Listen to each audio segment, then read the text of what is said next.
Polo 6, possibly my most favorite of the polos so far. To me, this is like the first polo study that's written as a piece of music rather than as an exercise. I think it's a bit of a checkpoint to make sure that you've mastered all the stuff that's been included from 1 to 5 before you go on and hit the next bracket, which is like 7 to 11. It's got varying rhythm.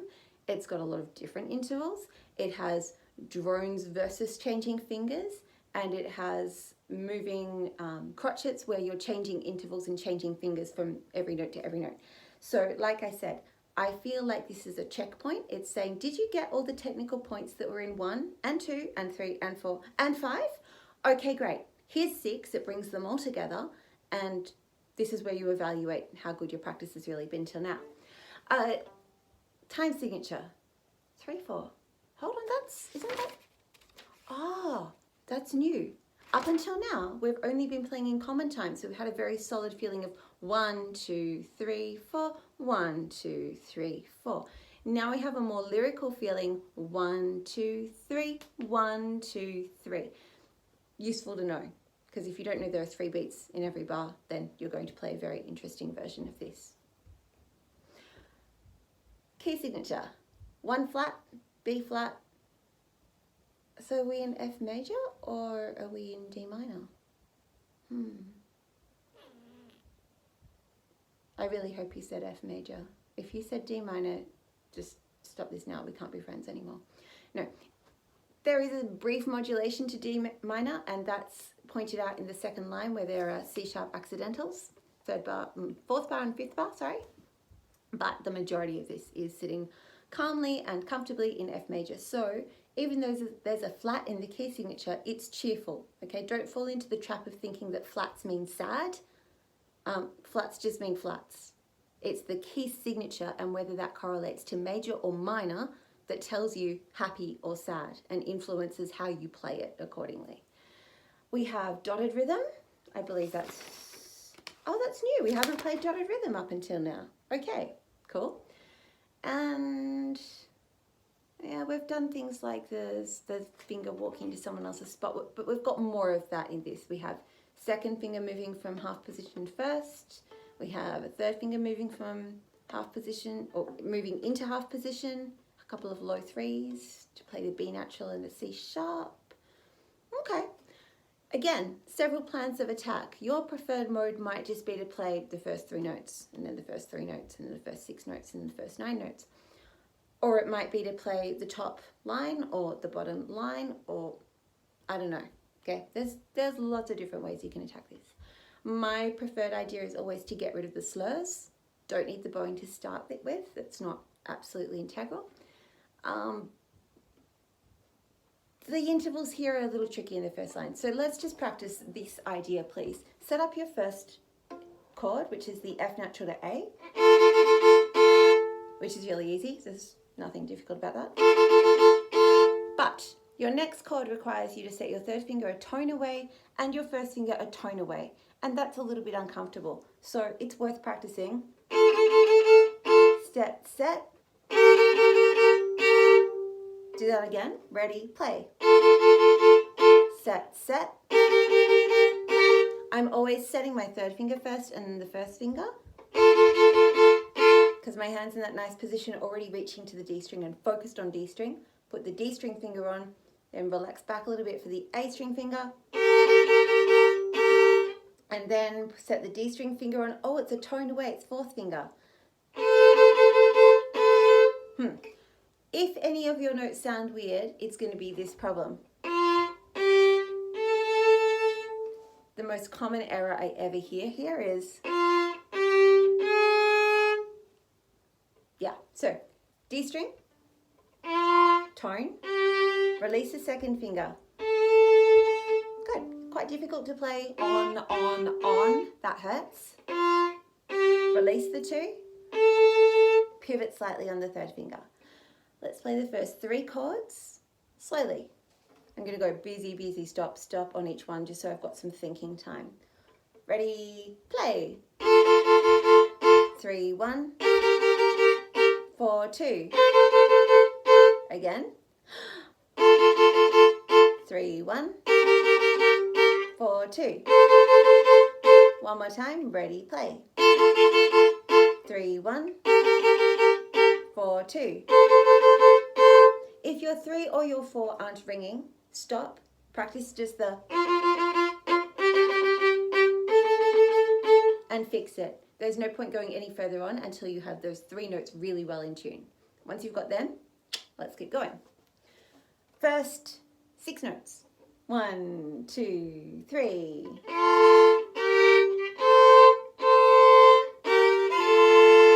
Again. 1, 2, 3.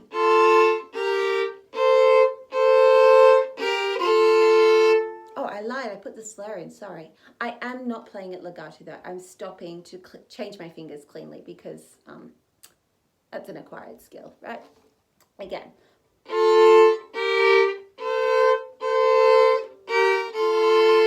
Now move the F natural up to an F sharp. Whoa, octave.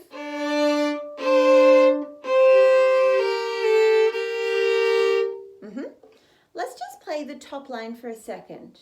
Okay, just the melody. Ready, and.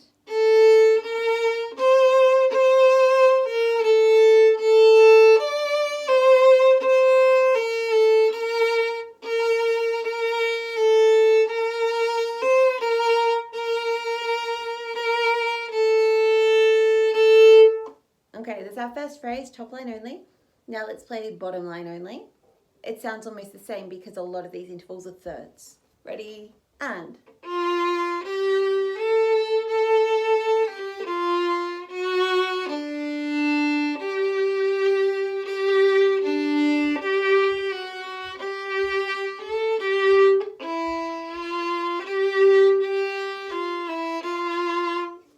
So we have the melody moving between the top of the bottom lines. It's not always one or the other. We experienced that in the 5th study.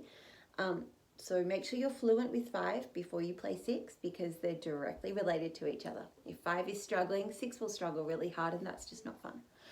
Let's try now playing the chords as it's written, slowly, from the start to the end of that first phrase. So it's what we've already played separately, but together. 1, 2, 3.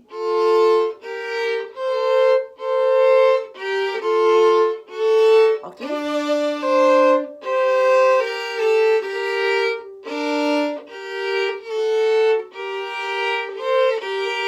Here's where we've got the second finger close to first, and it moves up.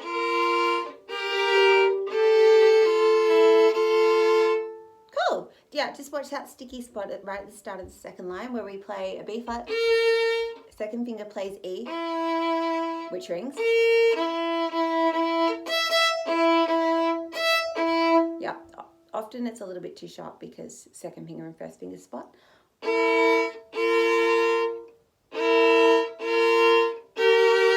Is our story.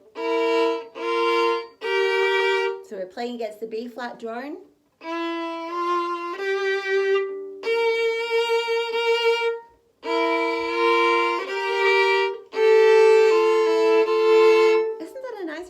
I love the way we walk up and we narrow the interval and then we spread it back out again. It's awesome.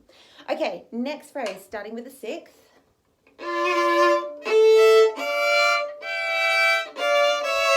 Octave. Oh, there's that weird low 3. Yep, spread it out now. B flat, make sure you've got a semitone across the strings.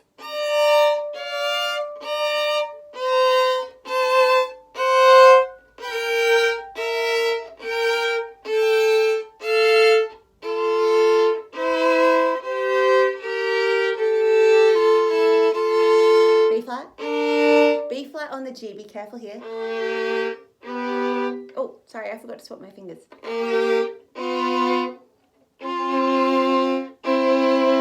That's tangly. And I just walked straight into the booby trap, so maybe you do too.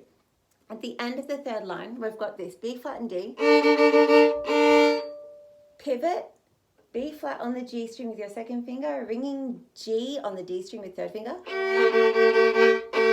And that tone will feel crazy super wide because your fingers are on the back of your violin. Now you swap the fingers and bring them close.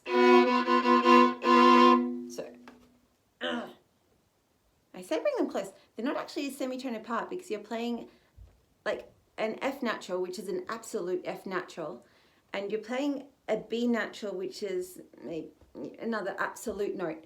So because neither of those are being played with a lean towards making them a bit sharper or a bit flatter for expressive intonation's sake, we actually have a tiny gap between the fingers. So this is one of those situations where you learn that a semitone doesn't always mean fingers touching. Shh, we've been lying to you all this time. It's also a really valuable spot to go, expressive intonation, where we might make our F sharp super sharp, like F sharp nearly G, or F sharp closer to F natural. No, right now when we have a B natural and an F natural, they should sound the same as they do on a piano, and that's absolute pitch. So you can't have B natural a bit sharp. It's B natural, bang in the middle of the note. So find your B natural, and I should have done that with my third finger. And then your F natural, it's just, it's a semitone away, but there's a little space there. And it will sound really nice if you play with absolute pitch. And then you spread out, because third finger moves up to a C natural. Okay, so let's play the B flat D. Ready? Play. Cross, line up your second finger with the B flat, third finger with the G. They're a full tone apart. Now swap them over, but they don't quite touch because absolute pitch. Spread the third finger out and replace the second finger with the first finger playing E natural. A little bit tricky, but sounds really satisfying. I really like the sound of that phrase. Let's play it as single notes rather than busy, busy, stop, stops. Ready? And cross, spread. Yeah, again. And you might want to stop and practice this 25 times. Just go for it. I obviously won't know about it, so don't be embarrassed to go, pause. Okay, I'm ready to go now. Ready? And cross. Cross your fingers over. Spread out. Cross. Oh. The start again. Not the start again. Low three. Spread it out. B flat.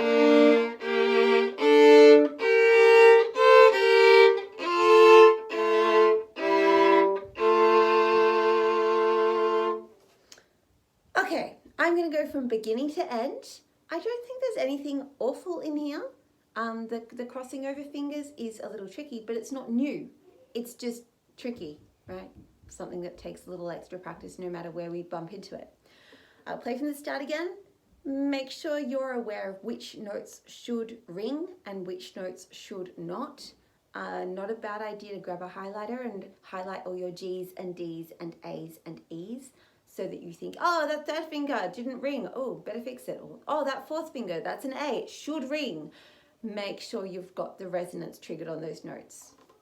1, 2, 3.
Make it musical. I would love to hear your version once you've worked on it. If you want to record it or video it, send it through.